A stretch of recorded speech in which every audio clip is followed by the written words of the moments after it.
Let's get straight into Bitcoin. First of all, the Bollinger Bands on Bitcoin are squeezing right now. And what does that mean? It means we have a breakout coming very soon. Now you can see the Bollinger Bands squeezing right here. And if we actually, let's look at it on the daily, we can see them squeezing right here. They were squeezing before around about this price range here. And whenever there's a squeeze, there's a breakout. And we can see that happening many times in the past. I mean, if we just zoom out a bit, we can see the same thing, for example, and the chart is of course not loading right now.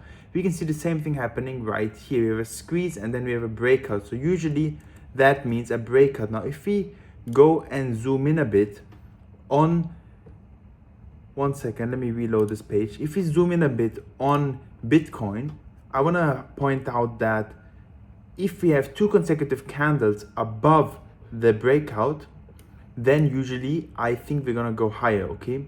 And the point to break out from is this high, around about $72,000. Now, if I actually remove the Bollinger Bands and put here the bull and bear market support bands, we can see that they're currently at around $74,000. And usually in a bear market, we bounce from these bands. I mean, you can see here we were bouncing from there. But also if we go to last year's bear market, and let's zoom out a bit to last year's bear market, we were bouncing from these, and I marked it here a few times, right? We bounced down from here, we bounced here, we bounced here as well. So it is a great support from our resistance from which we bounce from. Now, if we break above this $72,000 region, I think we can go to the Bollinger Bands at $84,000. And if we zoom in here, we can also see pretty much a bull flag. It's a very small bull flag, but nevertheless we can see a bull flag forming. Let me draw this for you guys quickly. We have a bull flag right here, and if we go now to the hourly, we can see that if we break above that bull flag and the price point here is around $71,000, then bringing us to $72,000 will, with two consecutive candles, hopefully mean that we go towards the Bollinger Bands at around $84,000. And the Bollinger Bands are right here. You can see them right there. So the next thing I want to talk about is MicroStrategy. Now, MicroStrategy has actually, here we go. MicroStrategy has this coin, right? MicroStrategy on its own owns 738,000 Bitcoins, which is around about 3% of the global. Here, these holdings represent over 3% of the total 21 million Bitcoin in circulation. Now, recently we surpassed 20 million Bitcoins minted, and that means there's less than 1 million Bitcoin left to be mined by miners on the market. Now, what MicroStrategy does, it has this coin, this asset, which is STRC. And now this is basically acting as a stable coin. It's always at $100. And it's a new way for them to buy more Bitcoins. So what they do is they offer very high yields. They offer 11.5% yields currently, which is very high and very attractive. And by people buying more of this asset, STRC, they basically just produce more. They create more of this coin to keep the price at $100. Now, by keeping the price there, the money that they generate is then used to buy more Bitcoin. So for example, today, they have bought 4,093 Bitcoins because a lot of people have bought this asset because it gives high dividends. Now, yesterday they bought 2,500 and the day before as well.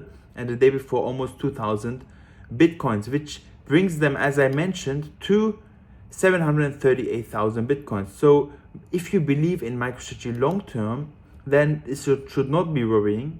And they have a lot of cash. They have about $22 billion of cash, which they're using to pay off these dividends. So I just wanted to mention this, and I think it's a very good tactic that MicroStrategy is doing because they're thinking long term. They're thinking more than 10 years into the future when Bitcoin becomes the global reserve currency and becomes basically digital gold.